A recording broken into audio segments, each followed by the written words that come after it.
Here's an example of how I scope a niche offer. And when you do it this way, it's vastly more profitable for you and the client. I'm going to show you 20 different things that you can do to make sure that your clients get great results. It's a different way of thinking, but when you do it this way, not only can you be vastly more profitable, but at the end, I'm going to show you how I can actually use this model to get a lot more leads too. And it's a different way of thinking, but I guarantee it's a more successful way to be more profitable and to generate more leads. And you can take this example that we're about to go through and just kind of use this as a template for your own offers and use this yourself. Or if this particular niche is not going to be one that you want to work in, you can at least follow the same pattern and then apply it to any industry that you want. So let's look at guitar stores. So local guitar stores will be our industry for this example. And going into it, it's helpful to know that guitar stores make money in 4 ways. They sell new guitars, used guitars, they do music lessons, and instrument repair. So they got 4 revenue streams. And if you can do stuff that'll amplify the results in each of those 4 channels, you've really grown the revenue for that business. So you think, okay, well, what are some ways that you can boost the revenue in those 4 channels? So let's go through a bunch of different examples. Well, selling new guitars. Well, put the guitars on the website, of course. Maybe good photos of the guitars so people can see what's there. Keyword-rich phrasing so they show up for local SEO. Like all the normal stuff, but you could choose to add e-commerce into the mix as well so people can actually buy the guitar online. And now you've gone from just a local store to a store that can sell guitars nationwide. So that's really cool. You can do video reviews. So a lot of times music stores have really high-end music equipment and audio equipment so they could record high-quality sound and get video reviews of the guitars and so forth, post them on YouTube. And now you're building a social audience. In fact, when I was shopping for my last guitar, I watched a ton of reviews from this guitar store in Texas. I'm in Virginia. So that's a great, and they're just a local guitar store. That's a great way to get a ton of visibility for a local guitar store by having the ability to buy the guitar online and video reviews that you can post on YouTube and stuff. So that will massively increase the sale of new guitars. You can link to other reviews. So if for whatever reason they don't want to do a YouTube channel or don't have any video equipment, you could at least link to other people's reviews, not necessarily other guitar stores' reviews, but of people reviewing the products themselves. And that's a great way to get some cool reviews going, even if you don't want to make the videos. And you can also sponsor live events. So where I live, I'm in Virginia, and especially in the spring and the summer, there's a ton of outdoor music, like at coffee shops and just outside of restaurants and stuff. And a lot of the people that go to live music events are also musicians themselves because they're really into music. And if you sponsor either the event, the restaurant, or even the musician themselves, that's a great way to get more visibility for your local guitar store. And you can help with all of that. You can help with the design and the branding of all of that stuff. So those are a bunch of examples for selling new guitars. Well, let's talk about used guitars. Well, here's the cool thing about used guitars. The profit margin's a lot higher for used instruments than it is for new instruments, which is great for the seller, but the price is also lower, which is great for the buyer. So it's like buying used instruments, assuming they're good quality, is really better for both the buyer and the seller all around. The problem is getting the inventory, getting the used guitars. So what can you do to boost that, to actually get more used inventory for the local guitar store? Well, building awareness of the fact that you can sell your guitar even if you don't buy one of ours, that would be a big help. So you can put that on the website. You can announce that in various ways.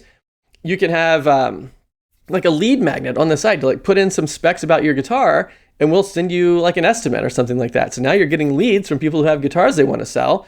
You can build a watch list to say, hey, if we don't have the used instrument that you're looking for right now, drop your email address in here and we'll notify you every time we get new inventory, and you can always see what we've got and kind of be the first to know because you'll be on our list. So now you're building a list of hot buyers at that point. Right, so that's a lot of examples of things that you can do to boost the effectiveness of the used inventory income stream. Well, then there's lessons. So you can do profile pages for all the different instructors so you can actually see what they look like and what their credentials are and what musical genres they are interested in, which is another thing. In addition to showing the instructors themselves, you can say, hey, we do blues guitar lessons and rock guitar lessons and jazz guitar and country guitar, all the different styles of lessons that are available. And then that will draw people and be like, man, I really wish I was better at jazz. Let me go hire that guy. And I think that would really work out great because that'd be so exciting, right? Because I can see who he is. I can see that they've got great credentials, maybe even hear a little bit of the guy playing or whatever. So you kind of get to know the instructor before you even sign up. So all of this is stuff that you can do with web design and digital marketing. It's all skills that you probably already have. You could implement both in-person and virtual lessons, which would be another way. So instead of just having to do local lessons, you could expand nationwide if you wanted to, or if you had to close local lessons for whatever reason, like we recently had to over the past couple of years, you can at least keep the virtual lessons going, right? So now you have this kind of hybrid lesson style thing, which you can help them implement. Online payments and subscriptions. So like people can sign up for the online lessons or the in-person lessons all online and kind of manage their subscriptions and payments through that as well. And so now I've got recurring revenue coming in for the instructors and stuff.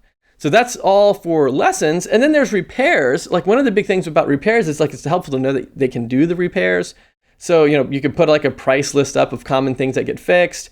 You can build a ticketing system to track the status, like as your guitar goes through the phases of the repair or whatever, you can kind of see where it is and you'll be alerted to when it's time to pick it up, and maybe you do an online payment to pay for the whole thing. And like all of that is stuff that you can implement. But you can also create like a subscription maintenance plan, because like you might not break your guitar, but you oftentimes need to change the strings. You might want to polish it up or whatever, change the action, adjust the action. There's various maintenance things that you might want to do, either quarterly or annually or even monthly. And so like as you're selling either new or used instruments, or even for the students in the lessons, you could say, would you like to subscribe to our guitar maintenance plan where you get new strings and we adjust the action and we polish your guitar and clean all the frets, like whatever, and have people subscribe to that. So that's a new recurring revenue stream for local guitar stores, all kind of in the context of repairs. So that's kind of a huge show. I think we went over 20 different things that you can do to make sure a local guitar store would get great results working from you. But the magic comes in when you think of this stuff before you actually try to get the leads, right? So like, here's how all this ties into getting leads. Suppose you get introduced to me. Suppose you own a local guitar store and you get introduced to me and you're like, hey, Lee, what do you do? Which of my two answers would make you want to work with me more? If I said, oh, I build websites, would you like a better website? Or if I said, I help local guitar stores scale by amplifying 4 revenue streams for your business. Right? Obviously the latter one, right? Like that's the one that makes you excited. Now, if you really want to see how to leverage the whole lead generation component of developing the solution first, like we just talked about, check the link in the description. There's a whole 45-minute video workshop where I'll show you how to build a solution first agency. And if you do that, you will get a ton more leads at a much higher price point because you'll be offering things like we just talked about. Now, if guitar stores aren't your jam, see what I did there, and you want to build an offer for a different niche, check out this next video and I'll go over 50 high-ticket niches for web design.